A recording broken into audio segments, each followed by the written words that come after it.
Good afternoon, everyone. We are the group 3 Nonya. My name is Monsen Simodalison. So, ano nga itong mga energizers and players na ganyan na pero nakaipadula sa inyo. Ang tawag ay search for water. Kung mabasa niyo palibot. Directions! 3 participants will be chosen at random and placed in a desert survival scenario. In front of them are 3 paths. One path leads to an oasis filled with fresh water. Where the other 2 paths fed deeper into the desert.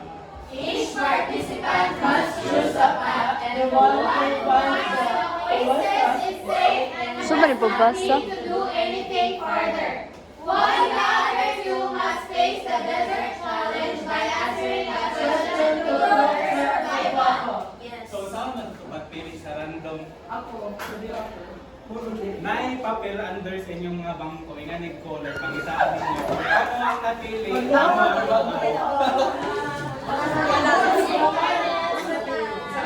Tanaw ako aday. Ay, mo man eh. Oh my God, may bangko. Samos? Isa na ito na adder eh. Bantog kayo sa UI ka ha? Bantog kayo sa UI ka. Sa UI ka ha? Anak ang juros. Bantog kayo sa UI ka ha?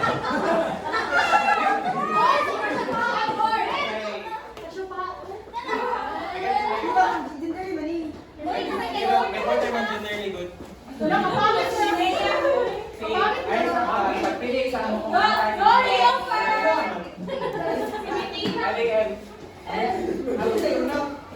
ikutan na yung mga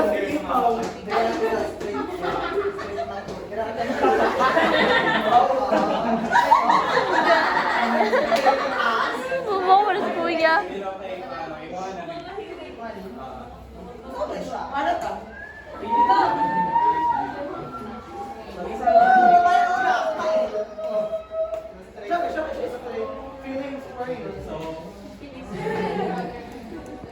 Question. Basta ang question tapos answer na. Your own words, how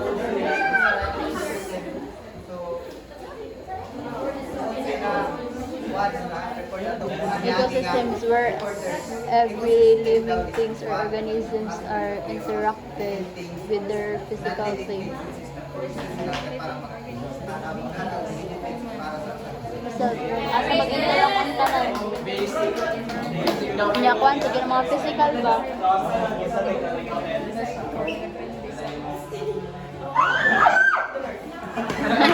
ay nice na kayo wala.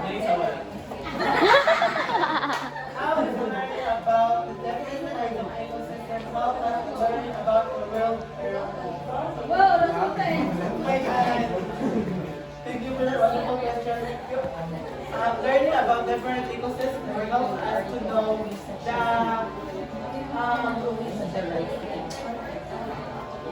the diverse ways in how species live and how we survive. Paano lang, ada na yung ginagawa third time.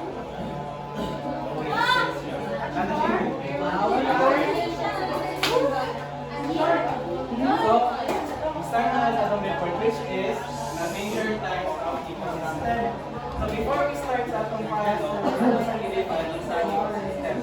Ecosystem is a functional structural unit where living organisms Wala yung TV. biotic factors interact with each other and their life. Hindi ko rin ito kang kuan din na kang So, tama itong yung distributura sa kainan. It's a community where non-living and living things interact in order for them to survive. So, ang prime na mga example sa kanang complete ecosystem kaya ang isa ka kanang sa pangani. So, naay siya, ang isa pa na siya biotic factors. Ang isda, ang insects, ang plants, ang algae, ang bacteria, tapos ang abiotic factors, ang tubig, ang lapo, ang sun, ang soil, buwan ang soil nag-provide siya ka ng warm, ka ng coolness, kung init kayo, ang tubig, ang water nag-provide siya ka ng habitat, and ang plants nag-provide siya ng pagkain. So, parang nahin ka ng kanagaling correlation sa ila. Wala nila yung survival system. Unang kuan sa kanang ecosystem. So there are two types of ecosystem, no? Which is the aquatic, which is the water, and the terrestrial, which is the land or soil. So napaman tayo ikatulog sa kuan pero ulog mangyari na ito. Ikatulog kay artificial yung mga ecosystem sa mga farm, ay mga park, zoo, aquariums. Artificial naman sila mga ecosystem. Pero ang pinahirap na siya mga So, our basis of clarifying the different types of ecosystem is dominant, the dominant autotrophs and heterotrophs. Sa ganitong autotrophs and heterotrophs. Ang autotrophs kay kaya niya mag-mix sa yung food. Ang heterotrophs kay kailangan niya other organism or species para makakuhaan po niya. Sige, thank you sa mga autotrophs. Miss ka po sa kay Al. Sa autotrophs, is ito mag-provide sila kailangan ka ng energy ba like plants, tapos ang heterotrophs, itong mga consumers na nature. Other mga species para provide siya of energy. So, diversity in times, disease, and the movement and storage of nutrients and pressure and climate. So we will be talking about different types of ecosystem on our topic of our group. So, pag-start sa terrestrial, which is ang land ng mga ecosystem. So there are three types of terrestrial ecosystems. The desert, the grasslands, and the forest.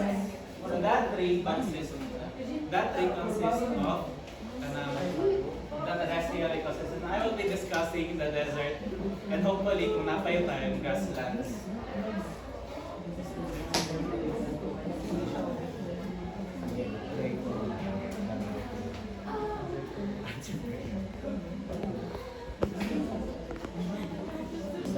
Mungkin ya ang part yung desert ecosystem. So, ay.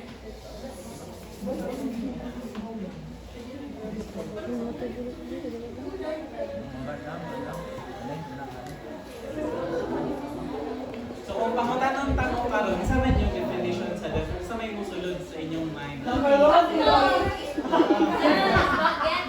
sorry kung nakalis. Desert, big desert. Like, there is no water. No water sa mga. Init!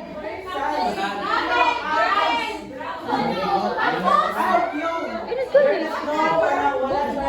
Hindi siya maulan na ulan. Sige, sige. Ato nang That's why Sato sa i-dive ka, ano siya i-dive deeper karon. So, ang desert is a region characterized by extremely low rainfall, less than 20% centimeters or 10 inches annually, resulting in a sparse vegetation and unique ecosystem adapted to arid conditions. So, dati misconception ng mga mga tag-desert, init ginayon, initay kayo. Pero in fact, wala siya nagbase sa temperature, nagbase siya kung siya na-dry na lugar. So, ang definition yun niya ay less than 10 inches lang ang precipitation and then 10 inches. So kung pag-measure sa precipitation, kung ang land, ibalik ka niya ang land, tapos muulan siya, per year ni siya, kumulan siya, tapos i-absorb sa tubig yung land, 10 inches lang ang tubig. Yes. So yan kanang diligate siya, per muulan dito sa Antarctica is the biggest desert. So more than 1/3 of the Earth's covered surface is covered with desert. So 1/3 is 33.3%. So mas more than tama to. So ako ang cover sa desert na ng area. So the amount of precipitation and range of temperature are dependent on geographical and physiographical locations of the area. So mag-dive na later. Nag-base sa mga lang desert kung siya nakabutang sa globe at naka-place sa atong Earth. So there are three types of classifications of desert. So first is tropical. Mali ang kanang mga typical na desert ninyong kuan nito ng kaming buhangin, kanang malagay, kanang malagid gaulan, kanang desert, kanang typical na desert yung naging sinigod ako karon man ang tropical desert. O man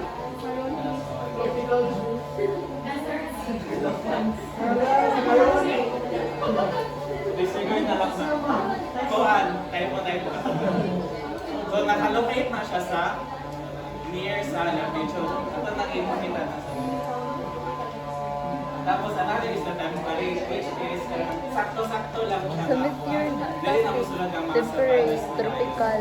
And the third is ang cold, Antarctic na mga desert. So, winter cycle and the summer storm. Ako ang Para din makuan siya. No?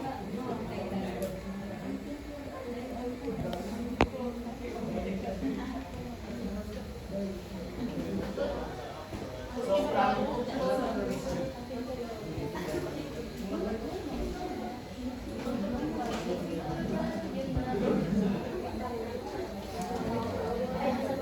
ang tropical nga mga forest na siya dili sa mga yun.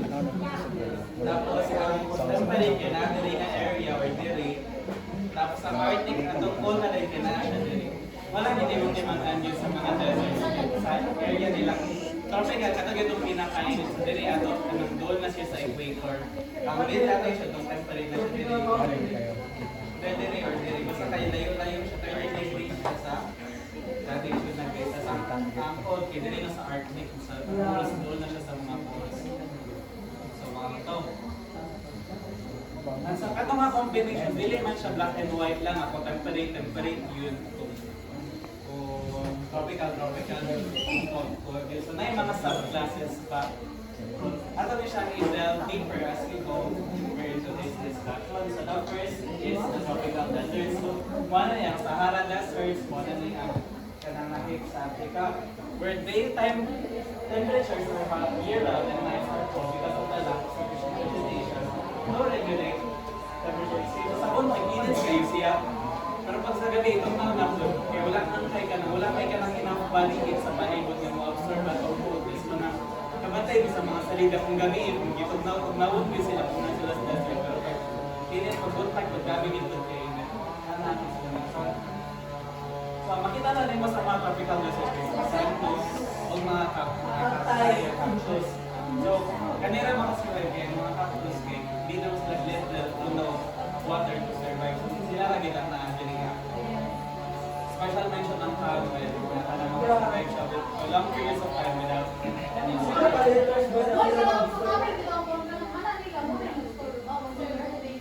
ako naman ang TV, fast na siya.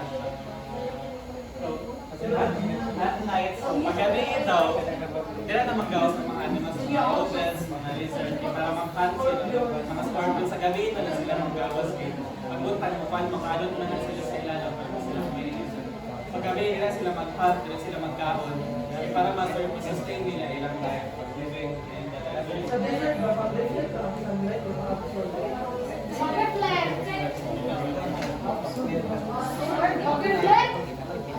Adoran ng kwan, wala na yung nasa ito. So, another is the temperate or mid-latitude deserts. These deserts like this, Sura Desert in South America, Mojave, and Southern Carolina experience very temperatures that are hot in summer and cold. Balik kung hindi sa mga kuwan sa aking pangalan Dili siya init, dili to siya tugnaw. Tama-tama lang siya enough for some vegetation to grow sa temperate deserts. Pag ang cold deserts, yung mga nito, mga doon sa akin, tugnaw lang dito na. Nai-inay ka ng summer, pwede siya kanang mabura ka din period sa Nakabalik mga na. summer days. Mamilya ka po. Kanang sila sa North Pole na dito kay Ito ang tag- dry siya kay nag-ice naman. Wala yung tubig yun. So, narito sa grasslands. So, para sa inyo, ang grasslands ba may charges sa desert? Yes, yes. So, sama. Sa may consensus. Depende pa. Sa libro, no? Sa libro, ay ilang iisa lang grasslands sa desert.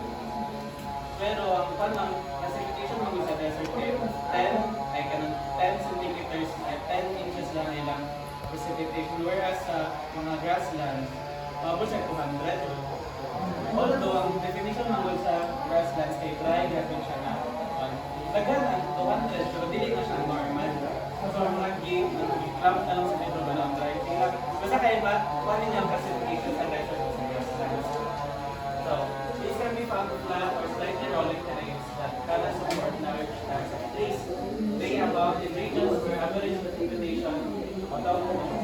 10 to 30 inches. So gamay lang ilang ligas, no? Pero sa definition sa desert, dili ko siya desert ang grassland. So, dili kasi sa may tubig gamay, nalit may mga sagbot, pero gamay lang tulungan, dili makasupport ko ang kanuan ng grassland. Kasi ako sa grassland.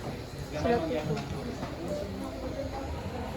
So, this amount of vegetation, very important nito, makana ko nga, dili ka support of Irish trees ang mga grassland. Kaya, gamay lang ito ganito, gamay lang nutrients sa ilang soil. Tumahan niyo ang makan. So, saan niyo ito dito?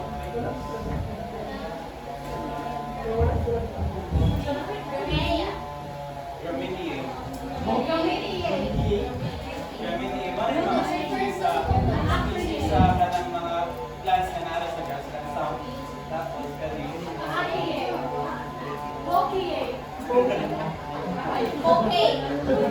Ibawas.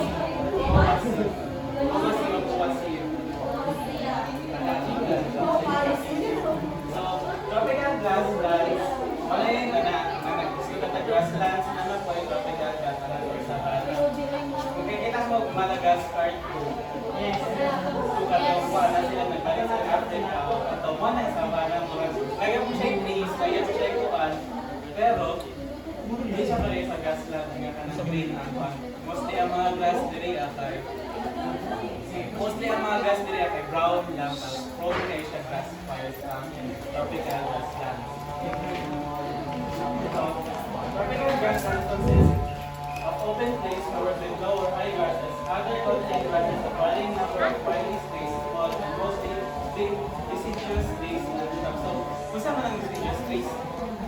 Kaya mo yung idea kung saan ang deciduous trees? Deciduous trees. Kung wala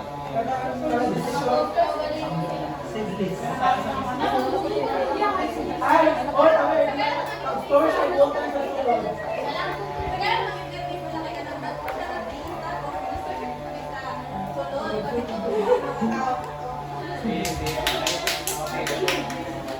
So, another po na siya, ang prime yung definition is, kana siya, ang indigenous trees, kay kani siyang mga punuan nga mo shed siya o kanang mo shed siya o kanang leaves pag summer kay para gamay ra ilang tubig nga ma-consume. Pag winter, so kung siya kasi nag-alam siya sa tubig sa church, para mabuhi siya kuan. Ang meron niya yung leaves kay para buhi para pag autumn pag patakal nabuo na po niya mga deciduous trees. Ang nara ba yung deciduous? Or Ako, no? mga jagas mga Wala pa siya pag-ulan. Balik ko. So, in the Philippines, grasslands areas are very extensive and expansive. Recent estimates show that there is an approximate area of more than 6.5 million hectares of grasslands. So, dilihan mo, kapatid mo, siguro mo dili sa palibot or grasslands. Kani mo makita niyo, bigyan na naman yung mga mga kuwan ka na, grasslands ka na, dili sa Philippines.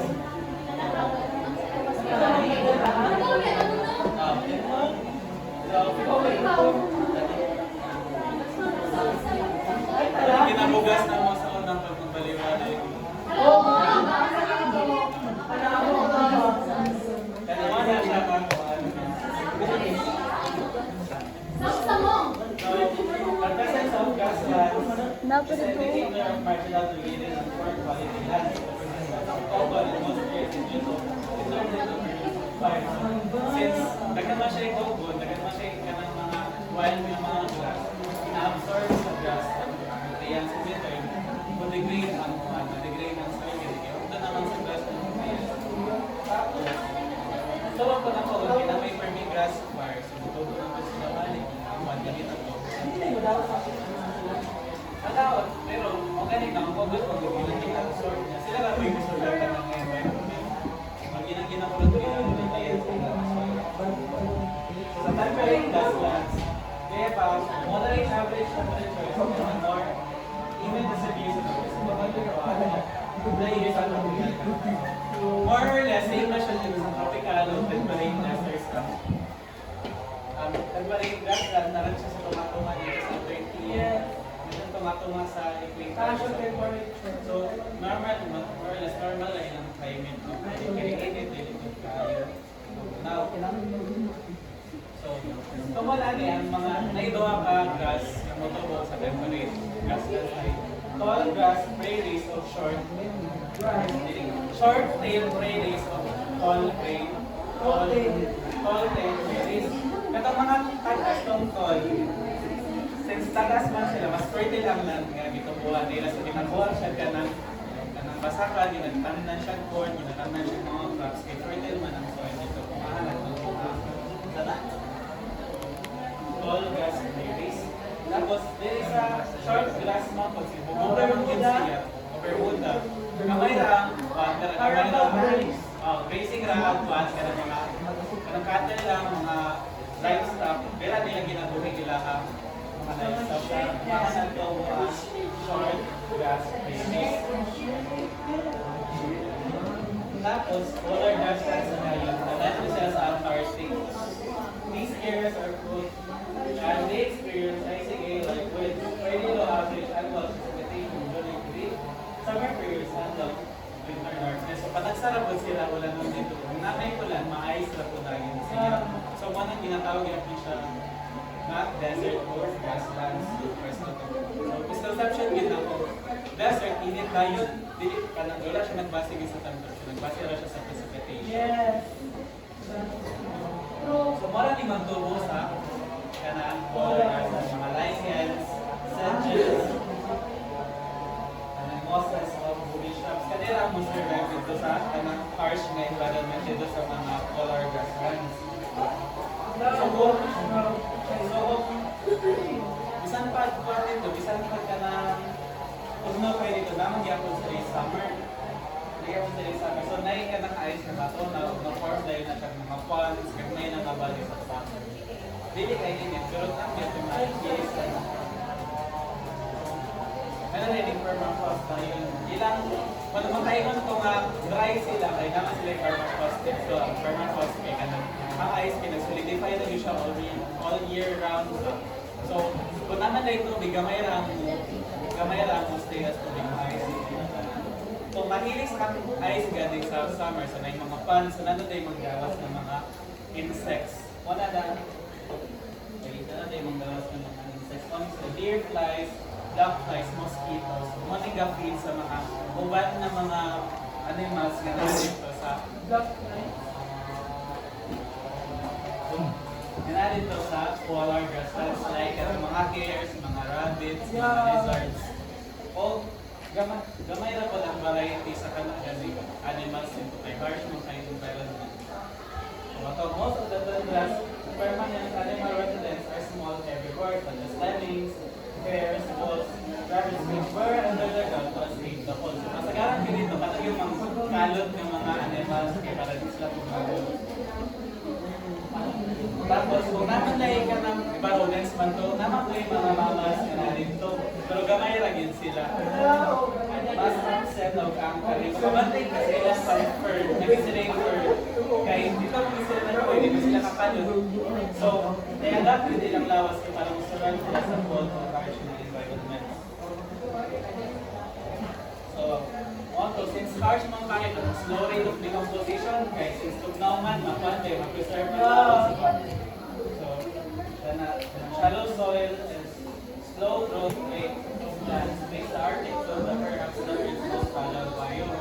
So gamay lang di mo nga disturbance ana, dugi na dahil na sa mo, balik di ka dahil makulot ang plants na raw, dulit pa kayo ka makapatubong plants. Kaya man naman kayo sila nga kanang harsh kayo, ang fragile kayo, ang polar grasslands. Kung dito ka mo po yung dito dito, if ever dito ka niya, kaya kabalo mo conserve sa inyong mga resources. Pero grabe lang conservation din sa ila kang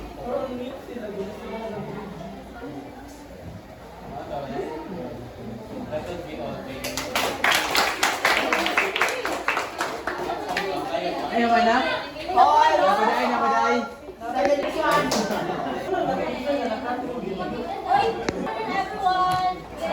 afternoon! I am Jemmaline Rodriguez and I will be continuing the discussion which is the three terrestrial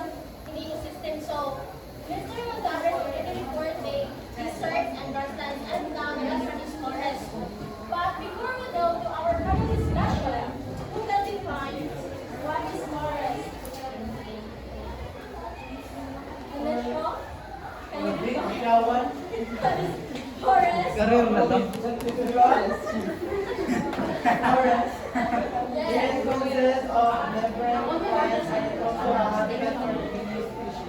Yes, very good. Another one. Okay.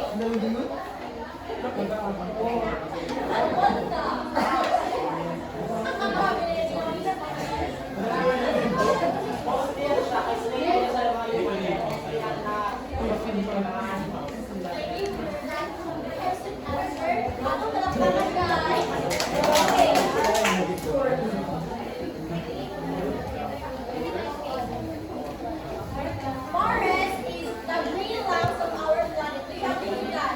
Yes. But do you know that forest is not different? It's not the same. Yeah. And do you know that what are their specific uniqueness or what are their distinct from each other? So today, this afternoon, we will discuss their differences and what are the types of forest.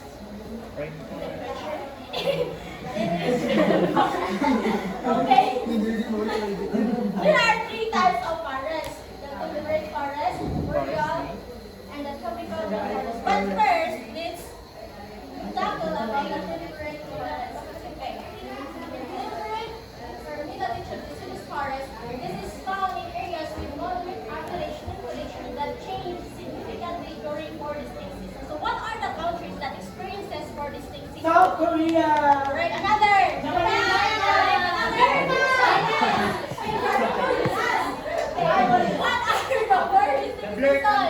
Autumn.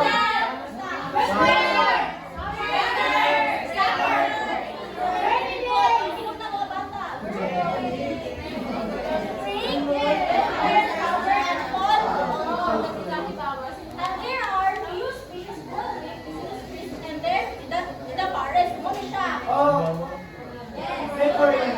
Apple, poplar, sycamore, and beech. Okay.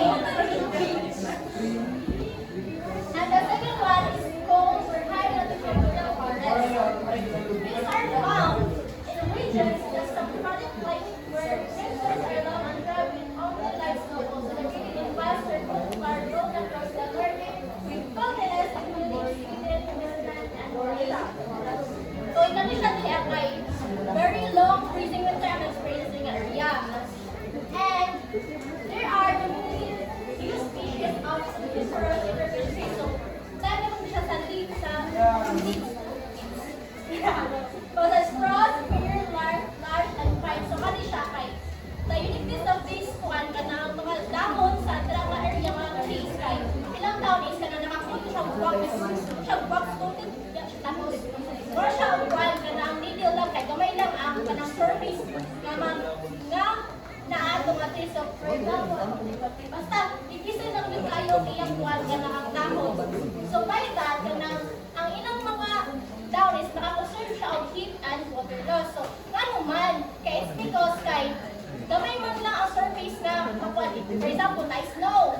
So pag na snow, mukha na siya ka na mustay ng siya. It's because kay naka-coating na siya o ka na mo siya wax back Yeah. Tapos, muna siya ang kagandahan ko na iya kay dili na siya mag-break ng branches niya. Yes. So there are animals found in the forest. Large herbivores. Emission.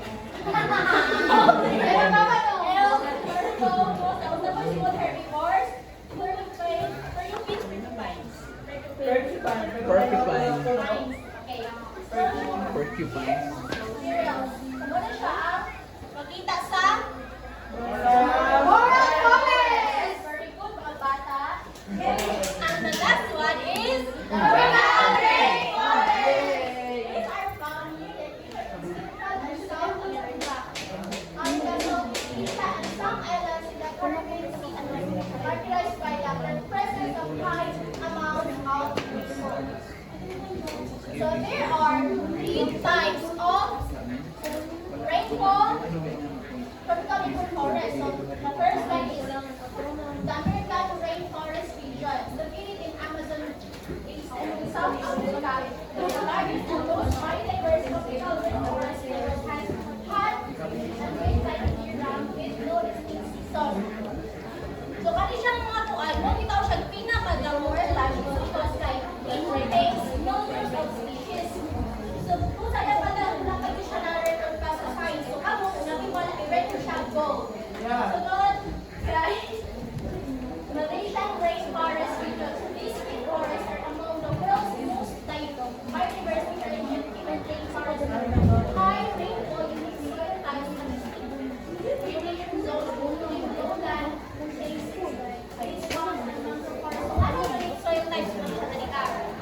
May basa ng word. Very good. Well, and the last one is the African rainbow resolution community program. In the world, located in Central, Africa and countries. Kami sa area po guys, they na-exist ang one like chimpanzee, gorillas, Tingnan mo kami. Kaya